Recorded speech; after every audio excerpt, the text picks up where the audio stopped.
இந்த வீடியோவில் நம்ம என்ன பார்க்க போறோம்னா, நவம்பர் 2025 விருச்சிக ராசிக்காரர்களுக்கு எத்தகைய ஒரு பலாபலன்கள் நிறைந்த ஒரு மாதமாக இருக்க போகிறதுங்கிறது சயின்டிபிக் வேதிக் அஸ்ட்ராலஜி முறையில் துல்லியமான அறிவியல் சார்ந்த ஜோதிட கருத்துக்களை பார்க்க போகிறோம். மிகைப்படுத்தாமல், மூடநம்பிக்கைக்குள்ள போகாமல், உள்ளது உள்ளவாறு எப்படி நம்ம ஒளி தத்துவம் ஜோதிடத்தில், இந்திய வேத ஜோதிடத்தில் நம்மளுடைய கருமா செயல்பட போகிறதுங்கிறது அக்யூரேட்டாக துல்லியமாக நம்ம பார்க்க போறோம். விருச்சிக ராசிக்கு பாருங்க, ஆண்டு கிரகமாகிய குரு இதுவரை 8ஆம் இடத்தில் இருந்த குரு, அஷ்டமத்தில் இருந்த குரு 9ஆம் இடத்துக்கு அதிவகரமாக ராசிவையே பார்க்கறது அருமை. அதே சமயத்துல சனி 5ஆம் இடத்திலிருந்து குரு பார்வை பெறுகிறார், தவறில்லை. 4ஆம் இடத்தில் ராகு இருக்கிறார், அது 10ஆம் இடத்தில் கேது இருக்கிறார். ஸோ தொழில் ரீதியான இடம் சார்ந்த விஷயத்துல நிறைய ஆக்டிவிட்டி, இடத்தை விற்கிறதா, இடத்தை வாங்குறது, கொடுக்கறது, பண்றதுங்கிறதெல்லாம் நிறைய போயிட்டு இருக்கக்கூடிய அமைப்புல அந்த குருவின் பார்வையே ராசிக்குள்ள விழுந்து அந்த ராசி அதிபதி ஆகிய செவ்வாயும் ராசியிலேயே இருக்கிறாருங்கிறது நம்ம அருமை. ஸோ பூமி மூலமாக, இடம் மூலமாக, ரியல் எஸ்டேட் மூலமாக ஒரு பெனிஃபிட் வரக்கூடிய அமைப்பு நன்றாக இருக்கு. அது மூலமாக சில பிரச்சனைகள் சால்வ் பண்ணிக்கக்கூடிய அமைப்புகள் விருச்சிக ராசிக்காரர்களுக்கு வருகிறது. அதே சமயத்துல சுக்கிரன், சூரியன், புதன் எல்லாமே குருவின் பார்வைக்குள்ள அடுத்தடுத்த வாரங்கள்ல வரனால ஓரளவுக்கு நல்ல, இதுவரை கடந்த ஒரு வருடமாக, ஒரு 6 மாதமாக கைக்கு வந்தது வாய்க்கு வரவில்லைங்கிற மாதிரி சில பிரச்சனைகளை சால்வ் பண்ண ட்ரை பண்ணக்கூடிய தொழில் ரீதியான பிரச்சனைகள், பண ரீதியான பிரச்சனைகள், கடன் தொல்லைகள், நஷ்டங்கள், இதே மாதிரி வேலையில் இருக்கிறவங்களுக்கு நல்ல ஒரு அமைப்பு இல்லாமல் தோய்வான ஒரு அமைப்பு, இதுலேருந்து தேக்க நிலையிலேருந்து மீண்டு வர முடியாத ஒரு அமைப்பு, இல்லத்தரசிகளுக்கு குடும்பத்தில் ஒரு மாதிரியான சொல்ல முடியாத ஒரு குடும்ப அமைப்பு, கொஞ்சம் மன உளைச்சலை கொடுக்கக்கூடிய அமைப்புகள், இதே மாதிரி சீனியர் சிட்டிசனுக்கு உடல் உபாதைகள், இது மாதிரி பல பிரச்சனைகளால விருச்சிக ராசிக்காரர்கள் பாதிக்கப்பட்டவங்களுக்குலாம் பார்த்தீங்கன்னா இப்போ நவம்பர் மாதம் ஒரு அருமையான விமோச்சனத்தை கொடுக்கக்கூடிய, மனம் உற்சாக அடையக்கூடிய அமைப்புகளாக நடக்கக்கூடியது இருக்கு. ஏன்னா உச்ச குருவே அதிவக்ரமாக 8ஆம் இடத்துல இருந்தவர் 9ஆம் இடத்துக்கு ராசியை பார்ப்பது அருமை. திடீர்னு சில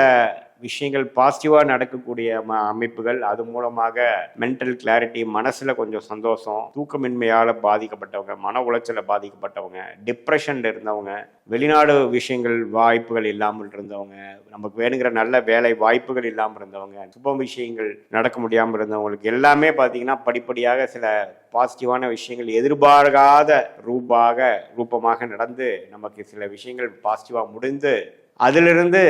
சில பிரச்சனைகளை நான் சால்வ் பண்ணிட்டேனே அப்பா அப்படிங்கிற மாதிரி ஒரு பெருமூச்சை விடக்கூடிய ஒரு அமைப்பு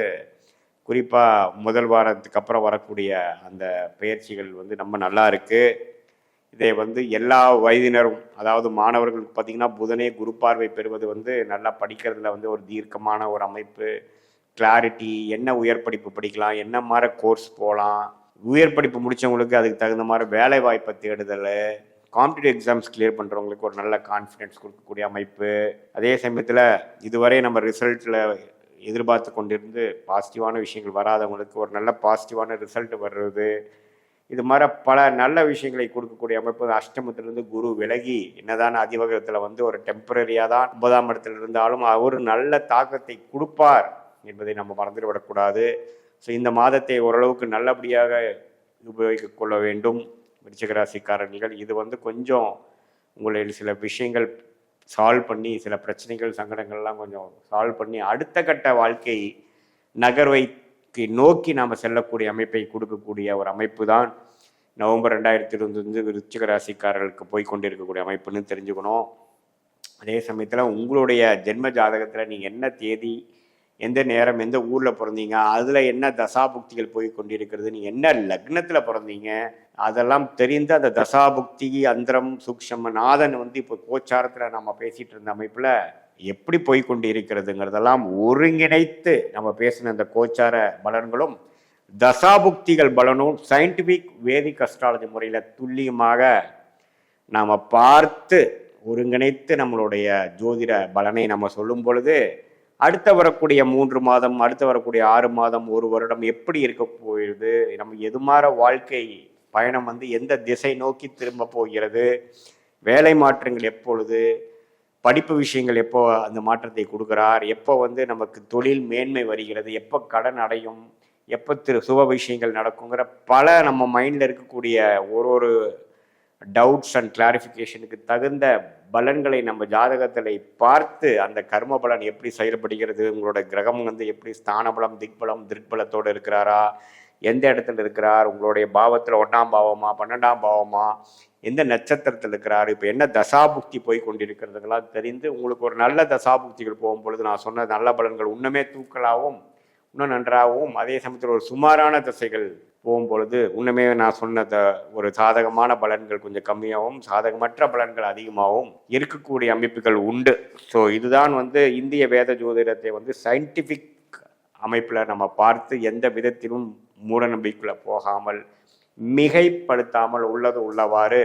நம்ம பார்க்கும் பொழுது நம்ம கர்ம பலனை நாமளே தெரிந்து கொண்டு அதற்கு தகுந்தமாற வாழ்க்கை திட்டங்களை தீட்டி செயல்படுவே. ஆனால் தேவையற்ற சமய விரயங்கள், அதே சமயத்தில் பண விரயங்களை தவிர்த்து செய்ய வேண்டிய விஷயங்கள் செய்ய வேண்டிய நேரத்தில் செய்து நம்மளுடைய கர்ம பலனுக்கு நிகரான பலாபலங்களை எதிர்கொண்டு நம்மளுடைய வாழ்க்கை திட்டங்களை தீட்டி அந்த டைரக்ஷனை நம்ம போனோம்னா எளிதில் வாழ்க்கையில் எதிர்நீச்சல் போடாமல் வெற்றி பெற முடியும். நம்மளுடைய பிராப்தங்களை அறிந்து அதுக்கு தகுந்த விஷயங்களை நம்ம பார்க்கலாம். நம்ம இந்த கோச்சார் அமைப்பாக வந்து ஆண்டு கிரகத்தின் சஞ்சாரம், பெயர்ச்சி, குரு, சனி, ராகு, கேது, மாத கிரகத்தின் சஞ்சாரமாகிய செவ்வாய், புதன், சூரியன், சுக்கிரன், இது எல்லாமே பார்த்திங்கன்னா ஒரு பொதுவான அமைப்புகளே தவிர உங்களுடைய ஜென்ம ஜாதகத்தில் எந்த மாதிரி தசாபுக்திகள் போய் கொண்டிருக்கிறது, அந்த தசநாதன் புக்திநாதன் ஒன்றுக்கு ஒன்று எப்படி இருக்கிறார்கள், உங்க என்ன லக்னத்தில் இருக்கீங்க, இந்த லக்னமும் ராசியும் ஒன்று ஆளு வேற என்ன லக்னம், அதெல்லாம் வைத்து பார்க்கும் பொழுது இன்னுமே வந்து துல்லியமான பலன் வந்து சயின்டிஃபிக் வேதிக் அஸ்ட்ராலஜி முறையில் நம்ம அந்த ஒளி தத்துவம் வந்து உங்களுடைய கர்மாவை எப்படி செயல்படுத்துகிறது, எந்த நேரத்தில் சாதகமான கர்மா கரைகிறது, எந்த நேரத்தில் சாதகமற்ற கர்மா கரைகிறதுங்கிறதெல்லாம் தெரிந்து இப்போ இந்த நவம்பர் மாதம் வரக்கூடிய ஒரு டெம்பரரியான ஒரு ரிலீஃப், அதாவது அஷ்டமத்தில் போன குரு 9ஆம் இடம் என்று சொல்லப்படுகிற பாக்கியஸ்தானத்தில் வந்து கடகத்தில் உச்சம் பெற்று ராசியை பார்க்கிறது, 3ஆம் இடத்தை பார்க்கிறது, 5ஆம் இடத்தில் பார்க்கறதெல்லாம் பார்த்தீங்கன்னா ஒரு விசேஷ பலனை நல்ல பலனை கொடுத்து, 5ஆம் இடத்துல சனி இருந்து குழந்தைகள் ரீதியான சில சங்கடங்களை கொடுத்ததெல்லாம் பார்த்தீங்கன்னா ஓரளவுக்கு